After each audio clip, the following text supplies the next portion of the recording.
La semana pasada comenzó una cordial conversación con nuestro amigo Gustavo Márquez, profesor universitario, exministro, fue diputado, fue embajador ante Naciones Unidas. Es un currículum larguísimo de experiencia, de espacios ocupados y recuperados, y por supuesto experto petrolero, experto en economía, forma parte de la plataforma en defensa de la Constitución, y lo quisimos tener aquí por segunda vez porque no se acabó la conversación y de verdad que queríamos seguir exprimiendo sus contenidos, sus opiniones y pareceres para compartirlos con todos ustedes que nos siguen, que nos ven a través de Infocifras en su programa Un Cruce a la Izquierda. Aquí está Javier Viardó, que siempre me acompaña, parte de este programa. El equipo está María, Wilfredo, Goyo, Yahvé y Samuel, un equipo grandísimo, que es más grande y más interesante, que está detrás de cámara que el que está aquí adelante, pero detrás tenemos de telón de fondo a Rocinante, el caballo de la libertad, de la artista Ingrid Ferrer, quien nos prestó este espacio y este caballo para que galopáramos con él. Habíamos quedado, Javier, en una importante conversación. Tú planteabas también que habláramos un poco, porque hablamos de la izquierda, porque no hablar de la derecha. Sí, quería hablar con Gustavo un poco de su percepción sobre la derechización. Tocamos el tema de Europa, cómo ver estos movimientos que llaman populistas de derecha. La Meloni, ¿no? La Meloni en Italia, que se hace llamar primer ministro. Lo primero que cambió ella fue que ya no quiere ser llamada primera ministra, sino primer ministro. Cambia la nomenclatura de la propia Comunidad Europea, pero esos son detalles menores comparados con lo que representa toda la política que representan estos movimientos. Incluso en el negro estamos hablando un poco de Heidegger, como Gustavo estuvo en Viena y en Austria, y Austria fue una cuna de un movimiento populista de derecha con Heidegger en una época, y esto se ha venido replicando en Francia con Jean-Marie Le Pen y otros. En Suecia ahorita acaba de ganar un partido de derecha que tiene esas raíces de populistas. ¿Y qué opina Gustavo de esa tendencia? Sí, definitivamente eso es una realidad. Él mencionaba a Heidegger y él, yo diría que es un precursor de eso. Fue, digamos, por allí en la primera década del siglo XXI. Y efectivamente él representaba la austrianidad, ¿no? Un nacionalista muy conservador, que expresaba pues ese sentido católico, ortodoxo, y que en definitiva asumía pues como bandera algunas reivindicaciones sentidas por la sociedad. En aquel momento era, por ejemplo, el hecho de que la población estaba envejeciendo, no había nuevos hijos, y una de sus banderas en la campaña, recuerdo, fue un bono para todos los hijos que nacieran de las parejas austríacas. Claro, reivindicando el nacionalismo, porque en el fondo era el temor de que los migrantes terminaran copando la escena en Austria, que es un país relativamente pequeño de 7 millones de... Y la derecha la ha ido robando banderas e iniciativas a la izquierda, claro. Y buena parte de esa derecha renovada que deslinda del fascismo, ¿no? Ese es un fantasma que lo persigue.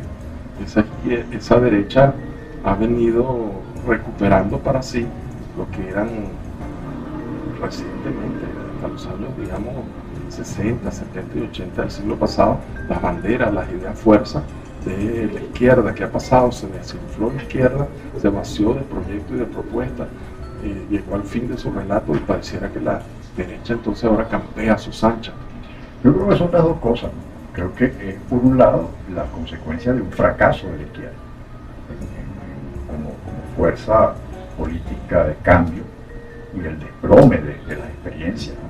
que desarrollaron fundamentalmente en el siglo XX, pero también es la metamorfosis que se da en estos sectores de derecha con hábitat en países democráticos, y eso es importante destacarlo, que se transforman y asumen el discurso, el relato y sobre todo la sensibilidad social, entre comillas, ¿no? expresada electoralmente, para atraer justamente a los más necesitados, a los interlocutores y la población objetivo que ha sido tradicionalmente de izquierda.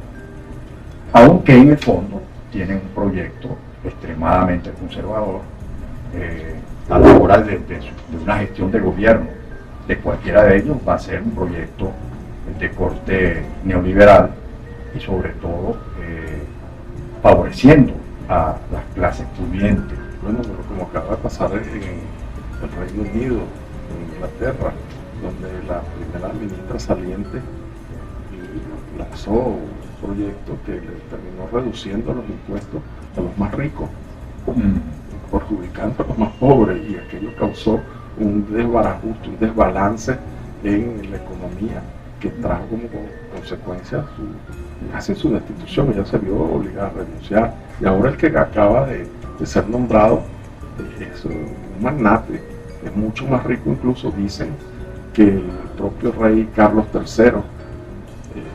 Imagínate tú en manos de quién está Europa. Sí, bueno, la cuestión sería ver si ese tipo de movimientos tiene réplicas en América Latina también. Por ejemplo, la dificultad que estamos en pleno contexto electoral de segunda vuelta en Brasil.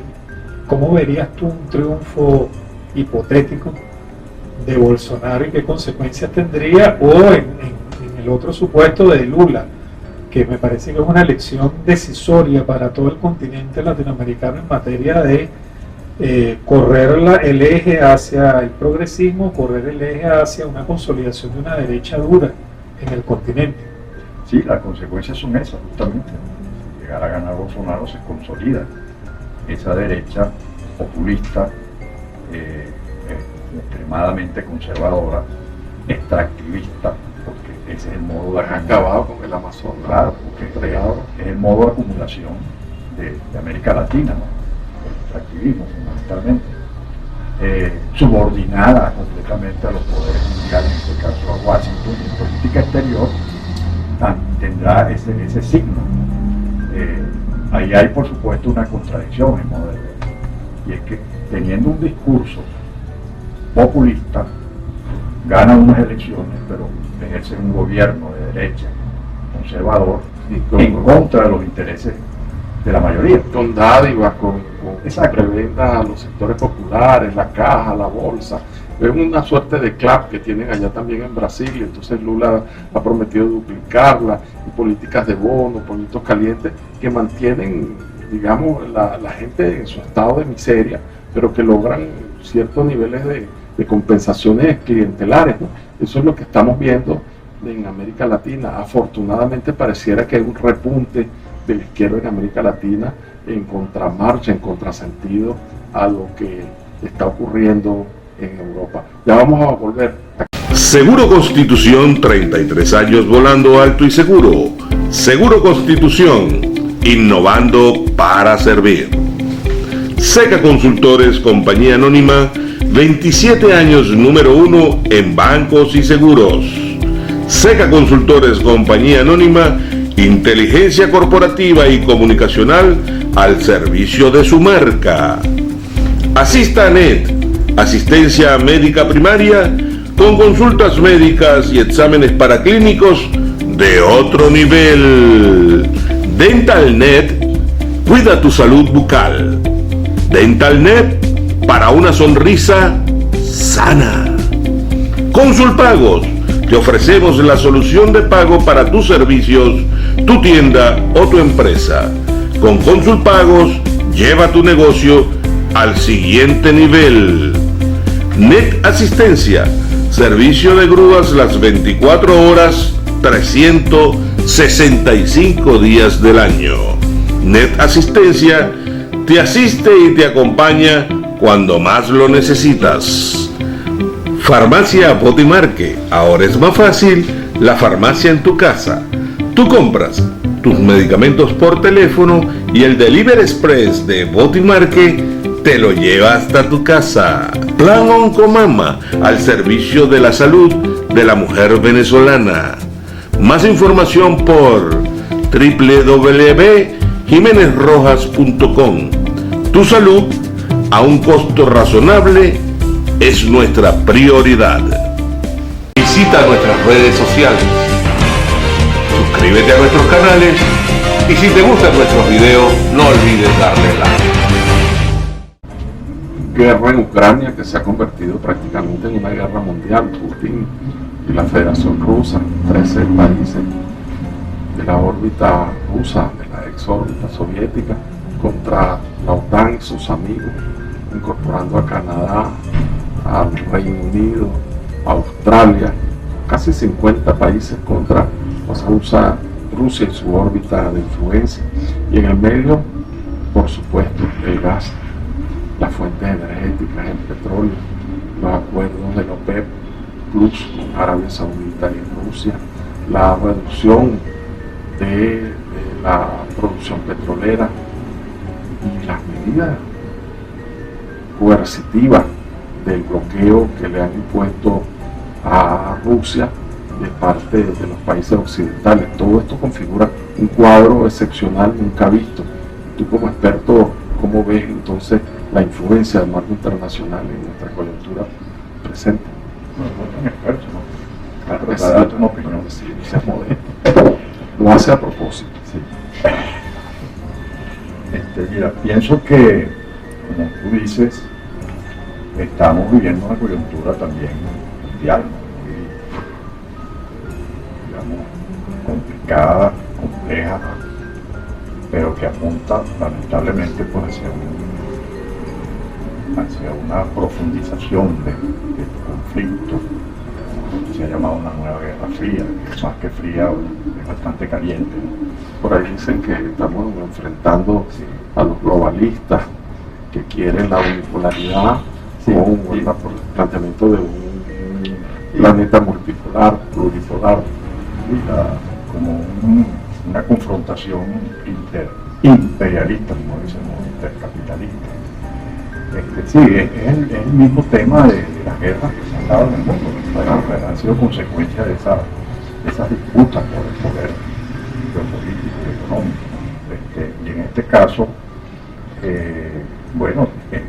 lo particular de esta coyuntura es que estamos frente a un imperio en decadencia, que viene de asumir su rol como hegemónico y está pues en plena decadencia, como es reconocido desde el punto de vista económico, con la emergencia de las nuevas potencias, China, la India y otras potencias mundiales que plantean efectivamente un escenario multipolar, ¿no?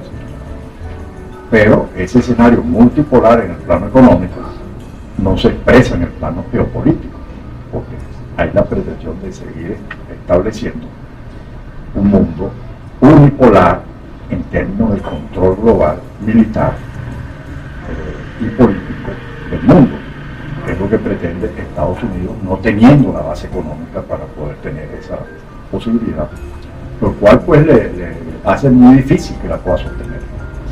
Y creo que en ese sentido esa confrontación entre la OTAN y Rusia y China, porque en el fondo es un bloque, También está involucrada. está involucrada, quiera o no, por de manera indirecta están allí.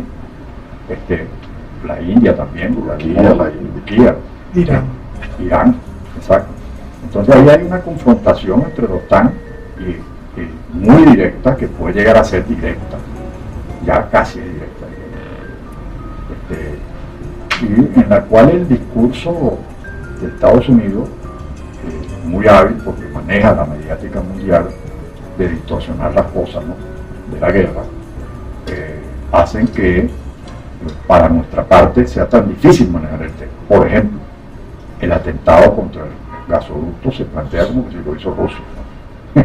O sea, que ellos mismos se pusieron la bomba A los Chacumbeles. a Chacumbeles. Segundo, que ellos fueron los que cortaron el gas a Europa, cuando fue a la inversa, fue Europa la que tomó medidas de no comprarle más petróleo, y iban comprometiendo a toda la Unión Europea para cortarle eso, para que no siguieran comprando el Ahora gas. que a esta altura Estados Unidos tiene ese control, esa influencia de los gobiernos europeos, Eso se sí. han demostrado debilidad, fragilidad Definitivamente. y poca disposición a plantearse o plantarse ante los Estados Unidos con independencia, con solvencia. ¿Qué pasa allí?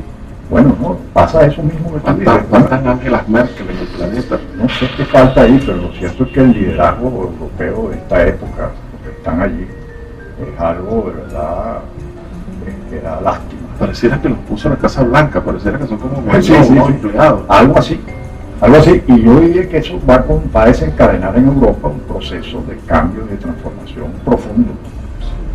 Porque Dios te oiga.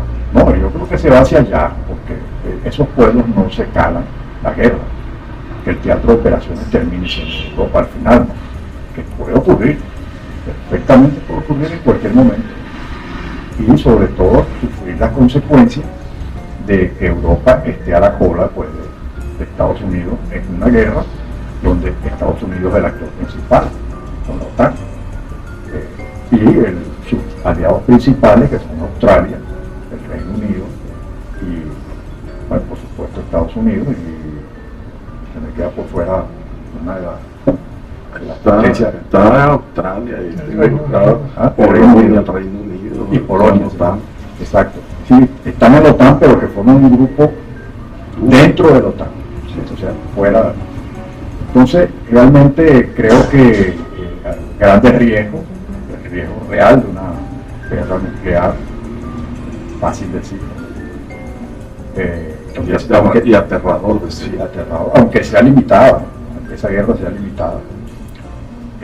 Creo que por otro lado está bien claro pues que los pueblos del mundo frente a esta política, esta confrontación interimperialista, tienen consecuencias terribles.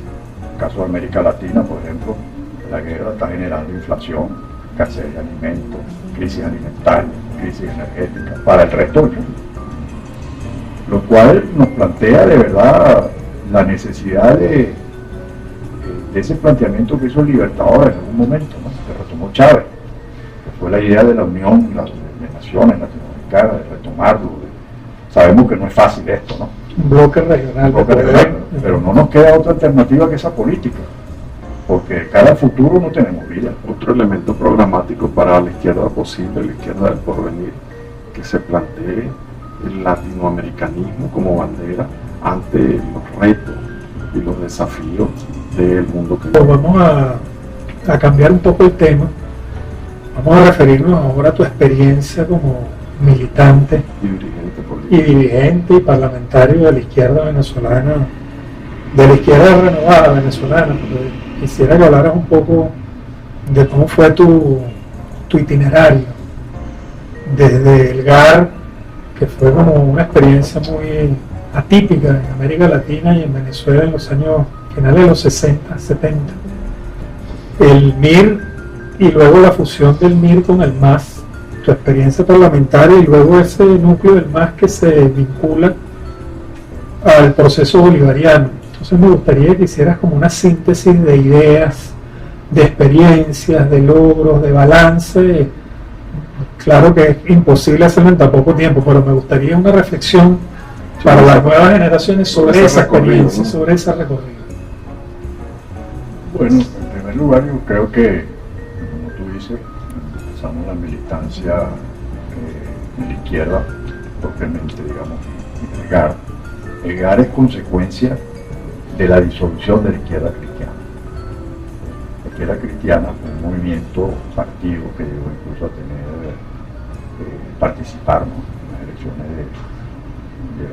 cuando estuvo Prieto. Fue el momento en que salió el UPA, ¿no? Estaba todavía el Partido Comunista del mismo, se había finalizado completamente, todavía la lucha armada había quedado atrás. Unidad para avanzar, que era la sigla de avanzar, exacto, para el Partido Comunista y el MIR, aunque el MIR se dividió, como sabemos, entre Toledo y todo lo demás. Bueno, de esa experiencia de la izquierda cristiana, que como te digo, ¿no? Una cosa inédita, recuerdo que había, y no es que militaban en la izquierda cristiana, sino que había una relación con esos curas y esas monjas venezolanas que militaban en la teología de la liberación en Venezuela. Entonces ahí había un potencial de desarrollo tan grande. La consigna era: ser cristiano es ser de izquierda. Esa es la consigna, Camilo Torres. Lamentablemente esa experiencia se disolvió. Terminó disolviéndose porque en el fondo ahí hubo una presencia muy fuerte en un determinado momento del marxismo-leninismo ortodoxo, y eso fracturó la experiencia.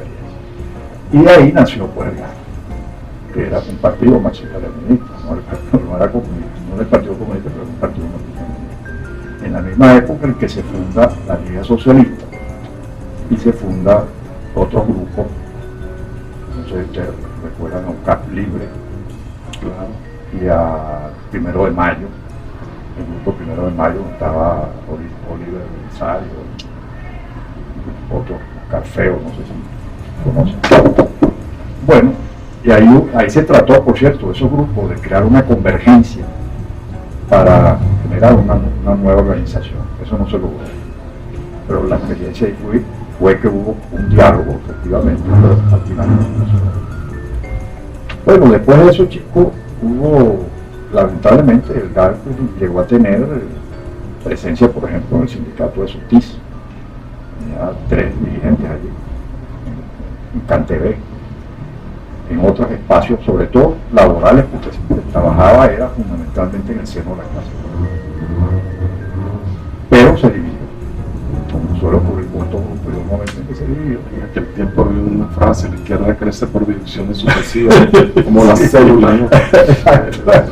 Se dividió, y bueno, de ahí surgió una corriente, en la que estaba yo, otra corriente por otro lado, y ahí fuimos a parar pues al MIR, ¿no? En un momento en que el MIR acababa de salir de una división también, la división con América. Entonces integramos Moleiro por otro lado. Entonces integramos con Moleiro, el MIR, y ahí tuvimos varios años, unos 8 años. Después de eso se da un proceso dentro del MIR que genera, digamos, la búsqueda. Esa búsqueda justamente que está asociada al tema de la caída del muro de Berlín, toda aquella discusión de la izquierda y la necesidad de aproximarse. Era impensable que el MIR se uniera con el MAS, había una rivalidad permanente, ¿no? Y sin embargo, pues al final se dio, a través de un diálogo entre ambas organizaciones, se dio la fusión, MAS MIR, y luego terminó siendo el MAS, porque era el partido, digamos, Más hegemónico. Y allí pues tuvimos una militancia de varios años también, ¿no? 8 años, hasta finales del 98, cuando incorporamos pues al proceso bolivariano, ¿no? Ya de manera más clara y como independiente, ¿no? En ese momento. Entonces, digamos que esa pasantía por el MAS y el MIR, pues yo creo que fue una muy rica experiencia, de verdad, porque fueron momentos de cambio. Y en el caso del MAS concretamente, porque en el MAS efectivamente fue un partido que desarrolló una presencia de masa popular, tal que se lo. Y ahí tuvimos la oportunidad de participar en unas elecciones internas y ganar la presidencia del MAS. Eso fue una experiencia porque era el primer partido que en Venezuela hacía un proceso democrático. Democracia interna. Democracia interna. Y que mucho menos que ganara alguien que no era del núcleo del aparato tradicional del MAS, que venía del Partido Comunista. El núcleo fundador, pues digamos. Núcleo fundador, sí. Y eso, digamos, nos dio pues una gran experiencia, y el desarrollo pues en el Parlamento también tuvimos una experiencia importante, como subjefe de la fracción parlamentaria del MAS. Y digamos, pude palpar directamente lo que era el ejercicio de la política a través del Parlamento, un choque total, ¿no? En el sentido de que no es lo mismo que uno esté planteando las cosas en el terreno ideológico, abstracto, a que tú entres a considerar los problemas concretos, las leyes, las cosas, la gente te llega ya a decir, el problema de los derechos humanos es otra cosa, ¿no? Lo cual le da a uno pues una visión de verdad distinta. Y del tema de la democracia también, que podemos hablar en otro momento, pero que sin duda es clave porque es bueno decirlo, dentro de todo, la Cuarta República había un proceso mínimo de apertura, pero ese proceso permitía hacer política, Ya venimos a este cruce a la izquierda. Seguro Constitución, 33 años volando alto y seguro. Seguro Constitución, innovando para servir. Seca Consultores, compañía anónima, 27 años número 1 en bancos y seguros. Seca Consultores, compañía anónima, inteligencia corporativa y comunicacional al servicio de su marca. Asistanet, asistencia médica primaria con consultas médicas y exámenes paraclínicos de otro nivel. DentalNet, cuida tu salud bucal. DentalNet, para una sonrisa sana. Consulpagos, te ofrecemos la solución de pago para tus servicios, tu tienda o tu empresa. Con Consulpagos, lleva tu negocio al siguiente nivel.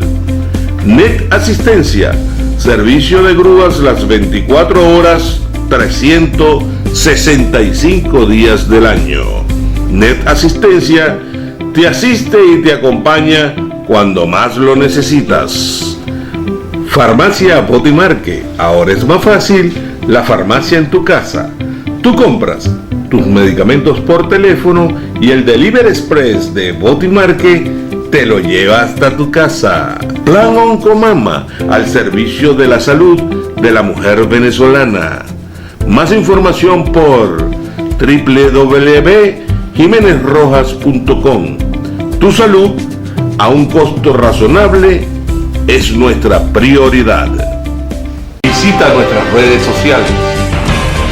Suscríbete a nuestros canales y si te gustan nuestros videos, no olvides darle like.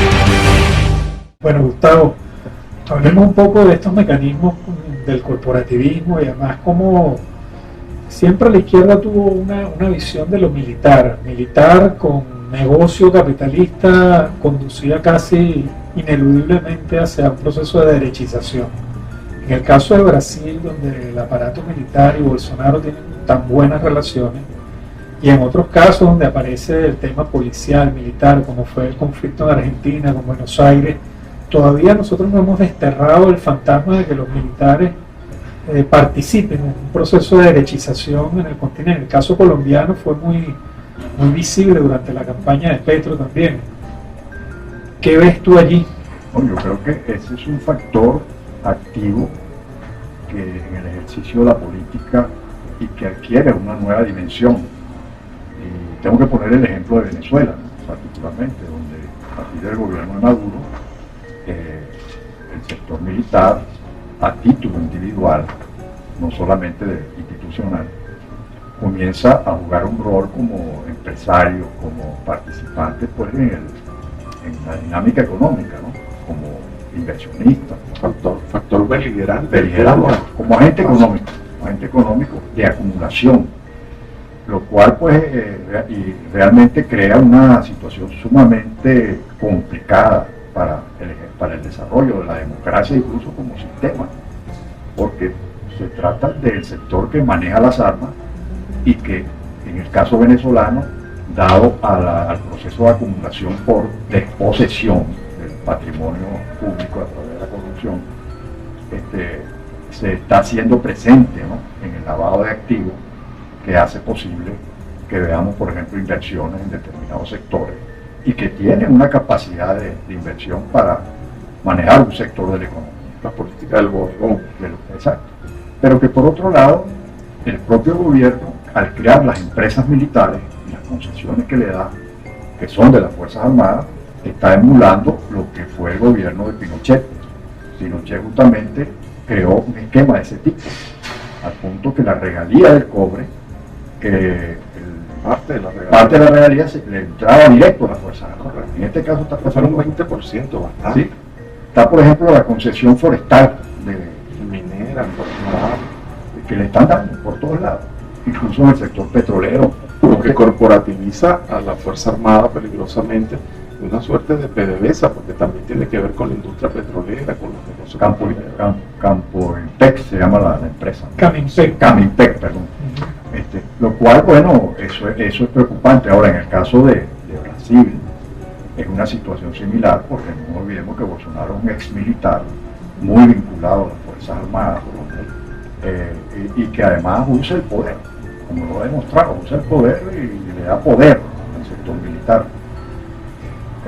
De manera que hay que ver lo siguiente: si la derecha puede metamorfosearse y acceder al poder usando el populismo, un relato populista, etcétera, etcétera, pero al final, por su propia esencia, tiene que estar en contra de las reivindicaciones populares y a favor del capital. Esa contradicción es insalvable. ¿Cómo resolver esa contradicción? Puede terminar siendo el establecimiento de regímenes de derecha, pero apoyados por un sector militar. Aquí no estoy haciendo una extrapolación muy grande, ¿no? Pero son riesgos, ¿no?, que se cometen, que existen en esta dinámica. Fíjate que uno de los fenómenos más singulares del proceso bolivariano fue tratar de vincular al sector militar con la defensa de las garantías sociales como parte de la expresión del bolivarianismo de avanzada progresista. ¿Tú crees que eso se pueda desmantelar, se pueda debilitar en la Fuerza Armada Nacional Bolivariana y que se vincule más hacia los negocios y que eso vaya produciendo una suerte de subideología más corporativa, más vinculada a valores y ideas de derecha?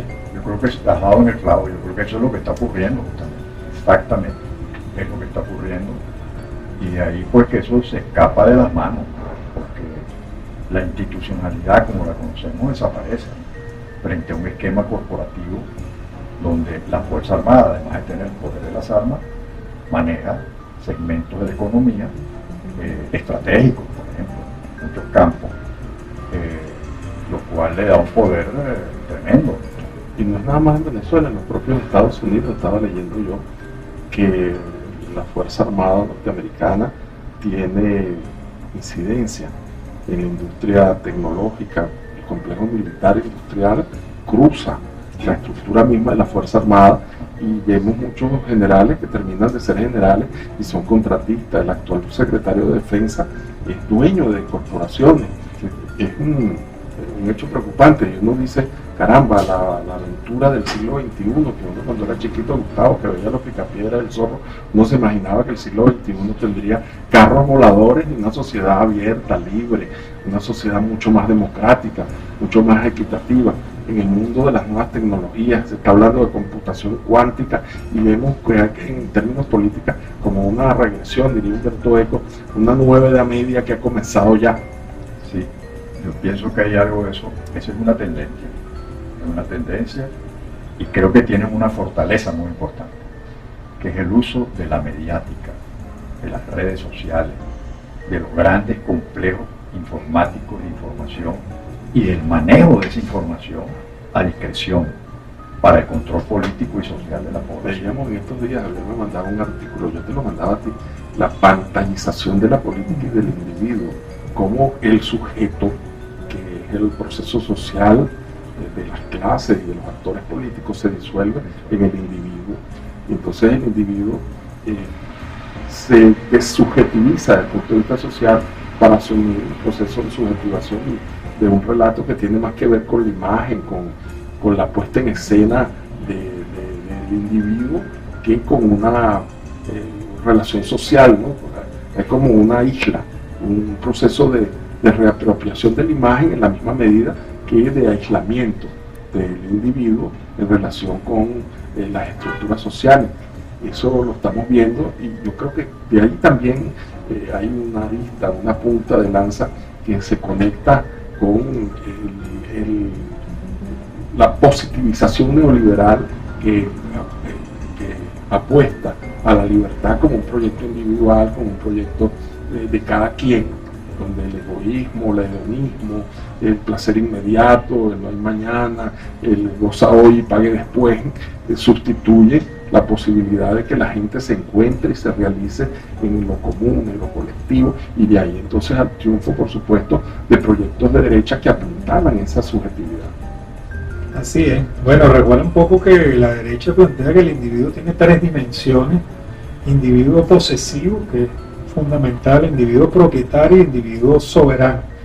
Y alrededor de esos tres ejes de individualización se está construyendo alrededor de las nuevas tecnologías, de las pantallas, esta idea de que el ciudadano es fundamentalmente un consumidor y requiere del Estado, de sí mismo, además de su propia imagen, pero requiere fundamentalmente del Estado protección.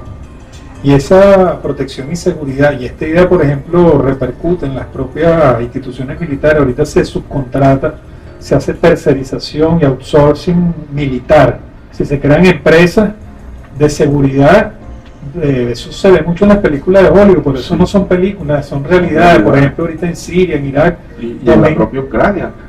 Putin tiene unos contratistas que lo llaman el grupo Wagner, y hay otros grupos contratistas que lo llaman el grupo Somalia, y de parte de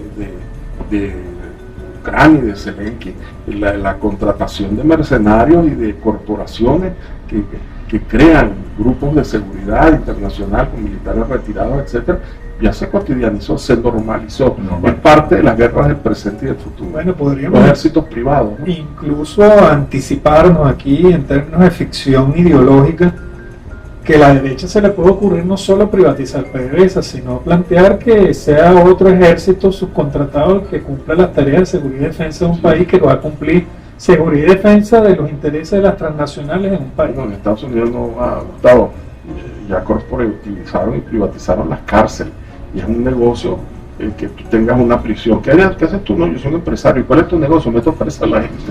Tengo una cárcel, ¿no? Como el que tiene una funeraria y que hace de la muerte de negocio, pues, y bueno, trabajo honrado, ¿no? Todo privatizado. No, yo pienso que el gran desafío de la izquierda es justamente lidiar con esa nueva realidad, para lo cual no estamos preparados. Esa tendencia es verdadera, es real, como ustedes señalan. Y repito, el tema del manejo de las nuevas tecnologías, ¿no?, como una herramienta fundamental en el ejercicio de la política para ganar elecciones, cierra el círculo justamente para que esta derecha se fortalezca. Y termina convirtiendo la democracia en un procedimiento, eso que llaman la tecnopolítica. O peor aún, en una fachada. Eso, por ejemplo, antes ya era un problema el tema del Estado, ahora es un problema el Estado profundo, que llaman, que es como dentro del Estado hay un Estado aún más profundo que no tiene nada que ver con procedimientos democráticos, que no tiene nada que ver con control legislativo, que no tiene nada que ver con los procedimientos institucionales convencionales de las democracias, ni siquiera liberales, y ese Estado profundo toma las decisiones completamente a desmedro de las grandes mayorías del país. Estamos en presencia de un Estado multinacional, tecnocrático y policial militar. Ese pareciera que es el contexto, la configuración, el programa y el relato que está en marcha, Gustavo. La defensa del Estado-Nación, en este caso, se convierte en un tema revolucionario, crucial, de la izquierda. Y del derecho desde una visión progresista y garantista también, claro, porque a fin de cuentas los derechos humanos están siendo desmenuzados. Es verdad, bueno, da para largo, da para mucho, para bastante con sustancia. Gustavo Márquez, lo queríamos tener aquí lo tuvimos, y le damos las gracias a ustedes por la atención. Siga el debate aquí en Cruce a la Izquierda, no se lo pierdan.